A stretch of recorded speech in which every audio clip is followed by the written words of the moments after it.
Night fishing tonight in a small river. Just working a F7 Rapala upstream. Steady retrieve for now. First fish is a nice solid 17-inch eater walleye. Awesome. There you go. Something small on. Probably a walleye. Oh no, first rock bass of the year. Wow. Nice sized one. It's a good 10-incher. Right around there. Wow. Didn't expect that at all. We're finally waking up. It's on that same silver F7 Rapala. Started working a curly-tailed jig with a steady retrieve. Picked up a little smallie, I think. Yep. Sometimes this is killer on numbers of rock bass. That's why I'm trying it. 12 and a half incher. 3 casts, 2 fish. This feels more like a rock bass. Yep, picked up another rock bass. This is looking good. Oh, there's a school of them here. Sometimes there's just 10 or so, sometimes there's 70, you know. It's a smaller guy, 7, 8, probably pushing 8 inches, at least 7.5. Something hit it on the fall, right when it touched the water. Still just crawling a dark curly-tailed jig upstream. Real simple, real good for rock bass when they're in the area. Another walleye though. Cool. I don't think there's a big school of rock bass here tonight. That's my guess.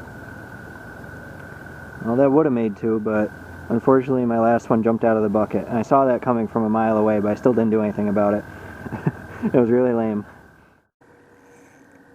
This guy's pulling a little bit harder. Not sure what I hooked here.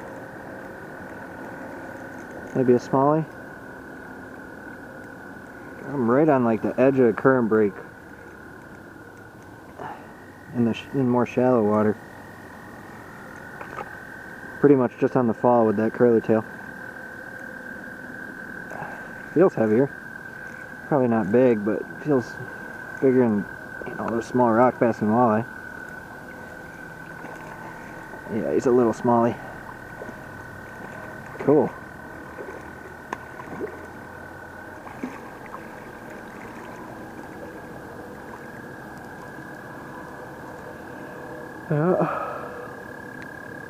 Yeah, he's like a 16-incher. Awesome.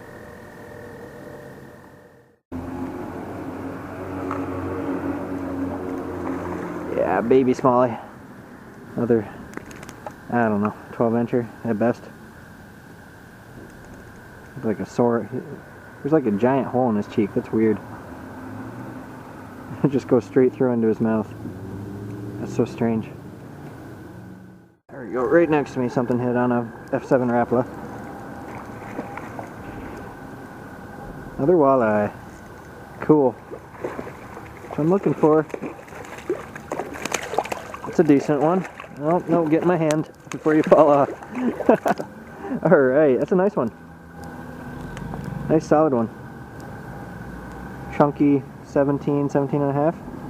Maybe 18. Good looking one. Nice eater. Just had a tiny one fall off the hook. I think it was a walleye. Probably a 13, 14-incher. Got a better one on right now. Awesome. Would be on the downhill side of a limit already if that first one didn't fall out of the bucket, or not fall out, jump out. Now I'm on the downhill side either way. That's a 19-incher, solid one. I'm pretty close to a limit here.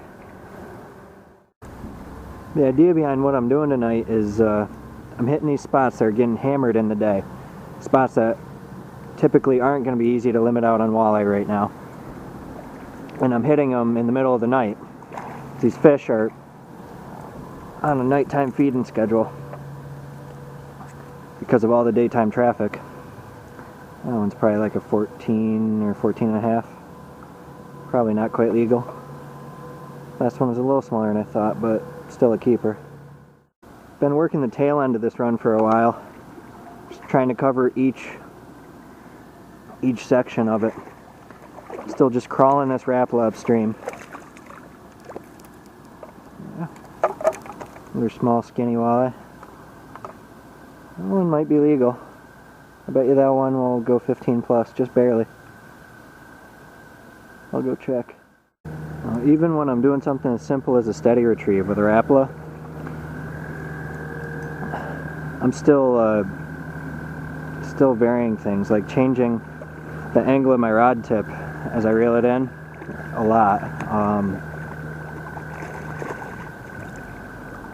so I can avoid snags and hug the contour of the bottom, so I can stay just above the bottom but try to not touch it as much, so I don't break the lip off or catch tires and trees and stuff in spots I know where there's snags.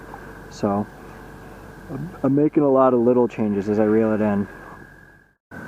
I'm pretty familiar with this run. I fished it at night a lot, but if I was going to do this in a new run, first thing I'd do is I'd take an old jig, I'd figure out the depth and figure out where the snags are. You know, not the depth, but the contours of where the depth changes. So I know where to run the Rapala, and you know how to hold the rod and how deep to try to run it by holding the rod at different angles. And the second thing I'd do is I'd switch up the speed a lot, especially at first, and keep feeling out what speed to run the Rapala at until I started getting hits. Feels more like another rock bass. Really gonna work for this last keeper here. I knew that one jumping out of the bucket would cost me.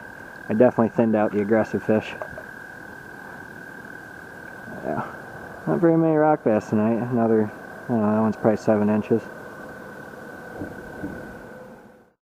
Just working back and forth. Moved up from the middle of the run, which was the first spot I hit, to the tail, and then to the middle again, and now I'm at the tail again. And sometimes you spook fish and they you know, they start feeding again when you leave and hit another spot. So that's why I hit them more than once. You get like the remnant fish, if that makes any sense. It's another 14 and a half. I hit a couple of smaller runs for a bit, but they never seem to have these irregular all-night bite periods like I see in a couple of my spots, probably because of the lack of pressure. I moved back to the first spot. Just trying to round out this walleye limit. Really working at it. Yeah, little 12, 13 inch smallie.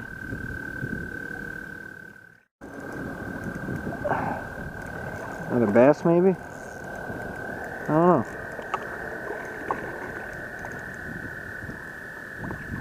Just want one last decent walleye.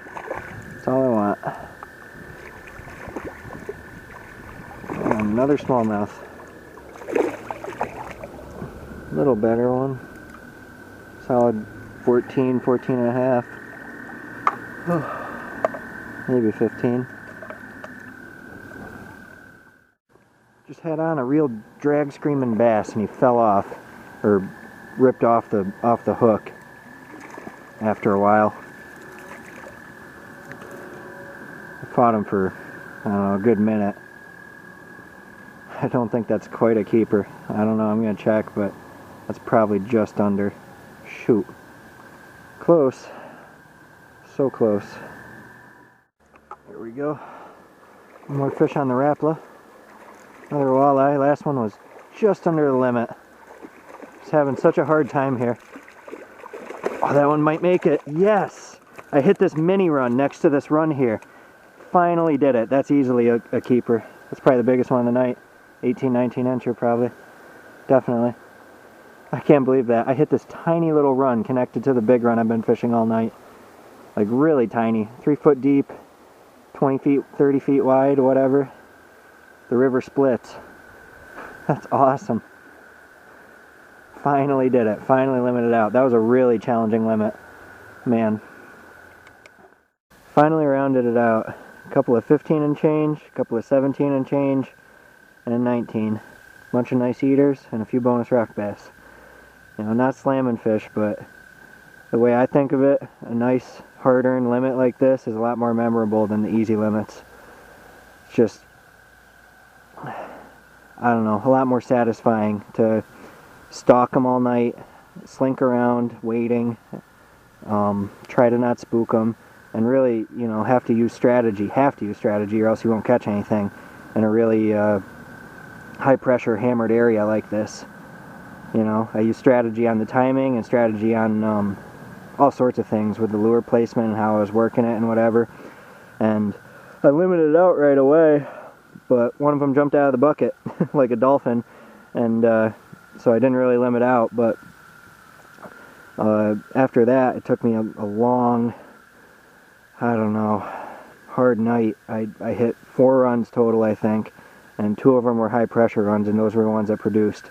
The last run, if you want to even call it that, was like 30 feet by 3 feet deep, 30 feet wide by 3 feet deep, where the river splits around an island, and I mean, just a tiny little run. It's almost like a riffle, and I've never caught a nice fish out of there, but it chose a nice time to hold a nice fish tonight. The last one, the 19-incher. Not that nice, but what I was looking for at least, you know. Just a bunch of nice eaters, and a great night of earning a limit the hard way. A lot of fun. Gonna take these guys home, cut them up for my friends and family, and if there's any left, I'll take the fillets and eat them myself, but I'm sure my friends will take them first.